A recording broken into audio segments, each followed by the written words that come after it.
E aí, mestre, beleza? No vídeo de hoje a gente vai estar falando aqui de uma ferramenta, né, de uma IA, de uma search engine, né, um motor de busca chamado Find. A pronúncia aqui vai depender da sua região, né? Porque realmente é um nome difícil, né, de pronunciar, ainda mais pra gente que é, né, que não fala o inglês nativamente. Eu também não sei direito se esse nome deriva do inglês, mas enfim, é uma ferramenta que promete para a gente, né, ser aí um motor de busca onde a gente vai poder fazer busca e voltado para desenvolvedores, né? Então é uma ferramenta bem interessante. A gente vai estar fazendo alguns exemplos aqui, né, de uso dela para a gente ver tudo isso aqui funcionando, ver os benefícios. Ela usa, né, os modelos GPTs, né? Então é um negócio bem interessante e focado para os devs, tá? Então, antes da gente ir para o conteúdo, né, eu vou pedir para você deixar o like no vídeo, se inscrever no canal, né, e também ativar o sininho aí para o YouTube estar sempre te notificando aí dos nossos conteúdos. E tem também aí os links na descrição de todas as redes da Mestres para você, né, tá aí nos acompanhando, beleza? Então meu nome é Janser, né? Eu sou aí desenvolvedor aqui na Mestre, eu tô junto com o pessoal aqui desenvolvendo no nosso dia a dia e eu vou estar trazendo aqui esse conteúdo para vocês, beleza? Então bora pro vídeo.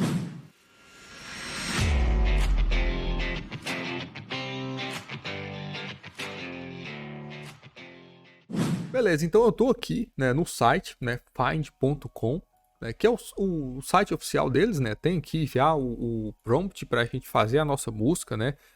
A gente tem aqui o botão, né, de me surpreenda para ele dar algum exemplo aqui da gente de busca. Tem aqui na parte de Explore também algumas sugestões, né?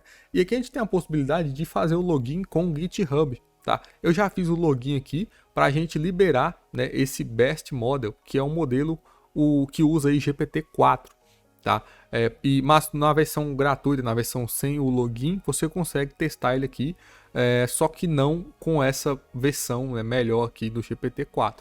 Então a gente vai fazer algumas pesquisas aqui e aí a gente faz o teste delas também com esse modelo melhor para a gente ver aí as diferenças que a gente vai ter aí nesses resultados, tá? Então, de cara aqui, né, como isso aqui é para desenvolvedor e a gente vai ver aqui alguns exemplos, eu vou pedir para ele aqui como que a gente consegue fazer buscar informações do perfil do GitHub de um usuário, tá? Usando JavaScript.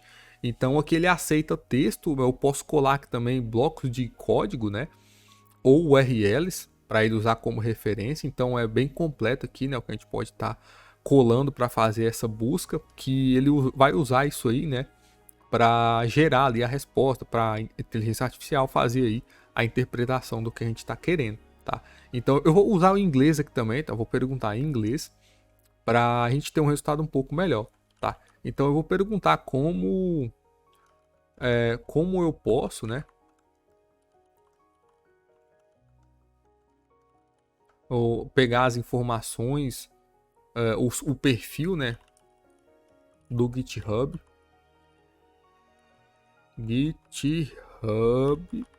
From get user profile from GitHub using JavaScript. Certo? Como que eu posso pegar informações do perfil do GitHub usando JavaScript, tá? Então deu enter aqui e ele vai gerar aqui para mim essa resposta, tá? Então, ele vai criar para mim, né? Ele fala que primeiro, né, para pegar as informações do perfil do GitHub, você precisa fazer o uso da API do GitHub, né? Então ele explica bastante como que as coisas funcionam, né? Então aqui, por exemplo, né, ele está usando o fetch, ele criou para mim, né, a função, ele explicou aqui primeiro o que é, como que funciona e como que funciona o URL e tudo, e a gente criou aqui uma função, né, get user profile com o nome do usuário, usando aqui um fetch, né, com a URL correta. Depois ele dá um den, né, converte para JSON e faz outro den para pegar aí o perfil, tá? Então ele dá aqui também um exemplo de execução, né, de como usar. E ele vai retornar isso aqui, né? Aqui ele finaliza falando pra gente como que de onde veio, né? De onde ele se baseou nessa resposta. Então aqui na direita tem aqui as fontes, né? Uns links, uns websites que ele usou para gerar essa resposta, né? Mas que a gente também pode usar para esclarecer melhor as dúvidas, né? No caso, as que ele usou fica em destaque aqui, né? As que ele não usou fica mais opaco, né? Que seria aqui, por exemplo, esses vídeos no YouTube. É bem interessante, né? Então a gente pode continuar aqui perguntando, né? Ou continuar a conversa, né? Ele cria aqui pra gente um modelo de conversa. Então, que se eu falar com ele como que eu posso fazer isso, né? Como que eu poderia fazer isso usando o Exos, né? E o Exos, para quem não sabe, aí é uma biblioteca para fazer requisições HTTP, né? Então, como que a gente está dentro da mesma conversa, né? Ele entende o contexto da coisa e aqui ele vai me dar, vai continuar, né? O respondendo aí, vai continuar essa conversa, né? Esse bate-papo. Então, nesse caso aqui, ele vai pedir para mim instalar o Exos, né? E uma vez com o Exos instalado, ele me deu aqui a função, tá? Então, a gente tem aqui também uma opção bem interessante, que é a de executar, né? Run on Replit. Eu não tinha ouvido falar ainda desse Replit, mas ele é como se fosse um serviço em nuvem que a gente pode executar código, né? Em vários ambientes. Né? Então, eu nunca usei, tá? Sendo bem sincero aqui. Mas, e aí, para usar, a gente precisa, né? Fazer um login aqui e tudo para ter esse ambiente e para a gente ver o código que ele sugeriu para a gente funcionando, tá? Que também é uma possibilidade bem interessante, tá? Então aqui ele separa aqui no início, né? Ele vai criando threads diferentes e a gente pode ir continuando a conversa aqui e melhorando ainda mais o que ele vai sugerindo para a gente, tá? Então, por exemplo, como que eu poderia melhorar isso aqui? Agora que a gente tem essa função, né, que pega as informações do perfil, as informações do usuário, né, eu vou pedir para ele adicionar essa função em uma componente React, tá? Então, eu vou pedir para ele aqui, ó, para ele adicionar essa função, né, na add that function to a React component that gets the username from an input. Tá? Então, aqui eu estou pedindo para ele adicionar essa função, né, que ele criou em um componente React que vai pegar o nome do usuário através de um input de texto, né, uma tag input ali. Tá? Então, ele vai me responder aqui, né, as coisas que eu preciso fazer para estar criando essa componente. Né? Então, aqui ele importou o Exos, né, ele fala que para mim instalar o Exos, se eu não instalei ainda, né, instalar o Exos. E enfim, né, tem a criação dos states, a função, handle submit, e tá aqui o HTML, né, com o formulário, com o input aqui de texto e o botão submit para a gente conseguir, né, pegar essas informações aí desse perfil desse usuário. Né? Então, tipo assim, é bem interessante, tá? É uma inteligência artificial bem poderosa, né? Bem completa, que dá para a gente muito detalhe, né? Do que a gente precisa fazer, de como que eu poderia executar esse código, né? Então ele fala que até como que eu poderia chamar essa componente, né? Dentro aqui da função app, que seria a raiz aí do projeto React, né? Então é bem interessante. Eu vou testar aqui agora para ele usar o melhor modelo, né? Que a gente tem aí 25 usos a cada 4 horas, né? Desse melhor modelo aqui com GPT-4.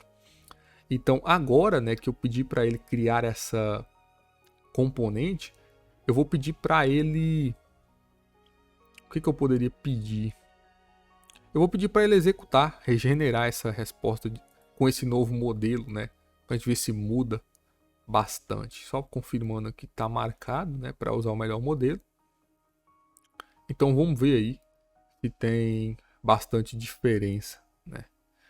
Eu acredito que não vai ter tanto porque é realmente bem simples, né, o que a gente está pedindo. Então eu não acho que vai mudar muita coisa. Mas a gente pode ver que está um pouco mais lento, né? E realmente pode ser por conta, né, do modelo ser um modelo diferente, um modelo mais poderoso, enfim.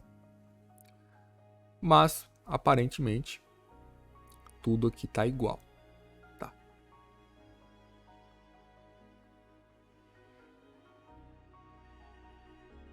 E é bem provável que... É que eu cliquei para regenerar, né? Não vai estar aqui a resposta antiga para a gente comparar, né? Mas tá diferente, né, do que estava antes. A gente pode ver alguns elementos a mais aqui, uma tag A que já manda pro perfil. É que eu não lembro, tá, do que foi gerado antes, mas aparentemente tá mais robusto, né? Tá melhor a resposta aí. E ele tá explicando, né, aqui para mim o que foi feito, tá? Então bem interessante. Bem interessante, que tá perguntando se foi melhor ou pior. Eu acredito que foi melhor, tá? Mas enfim, a ideia é da gente ter conversas, né, aqui com essa IA, e ela vai fazer as buscas aí pra gente, deixar pra gente as referências, né? Como é um search engine, né? Ela vai funcionar assim, né? Baseado em buscas, gerar pra gente a resposta e deixa aqui pra gente também links pra gente usar como referência, ou que a IA também usou como referência para criar a resposta, tá? Então, eu tenho aqui separado um código, né? Eu peguei aqui um site, um código que ele lê um diretório, né, no Node e faz algumas coisas dentro dessa função, tá? Então, o que eu vou fazer aqui é criar uma nova conversa que a gente pode clicar em Find aqui no ícone, né, para ele voltar para a tela inicial. E aqui eu posso fazer outra pergunta, né? Ele vai criando essas conversas, né, essas threads aqui pra gente. Então, o que a gente perguntou tá salvo aqui, né? Vai ficar aqui. Eu vou pedir para ele explicar para mim esse código, tá? Então, eu vou pedir aqui explain the following code, tá? E vou colar aqui o código, certo? E vou mandar ele buscar, executar, né, a busca, para ver aqui o que ele vai gerar para mim. A few moments later. Bom, aqui ele terminou, né, de gerar, e se a gente for dar uma analisada nessa resposta, foi algo muito interessante, tá? Bem interessante mesmo, porque ele explicou muito bem, né, passo a passo, com detalhes, o que está acontecendo no código, né, o que cada passo do código faz, e aqui no final ele me dá um exemplo de... Ele, além de ter explicado, né, esse passo a passo, ele trouxe aqui também umas partes onde ele, novamente, ele fala o que acontece, né? Então, por exemplo, nesse passo aqui, ele fala que o código redimensiona a imagem usando, né, esse código aqui e escreve a mensagem redimensionada, né, em um diretório de destino usando, né, e ele me dá o método que foi usado para fazer isso, que foi extraído daquele código, né?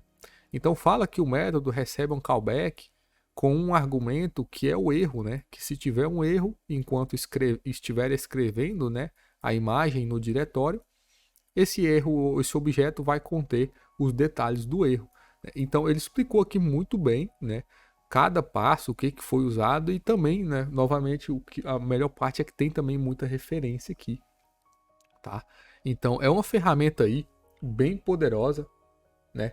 A gente poderia ficar aí bastante tempo, né, explicando aí, dando exemplo e aprofundando, tentando criar coisas mais complexas, mas eu acredito que nesse vídeo aqui a gente conseguiu perceber o poder dessa ferramenta e como ela pode contribuir para a gente no dia a dia enquanto a gente está desenvolvendo, tá certo? Então nesse vídeo é isso, tá? Eu espero aí que você tenha gostado. Qualquer dúvida, pode estar deixando um comentário aí logo abaixo. E é isso aí, muito obrigado e até a próxima.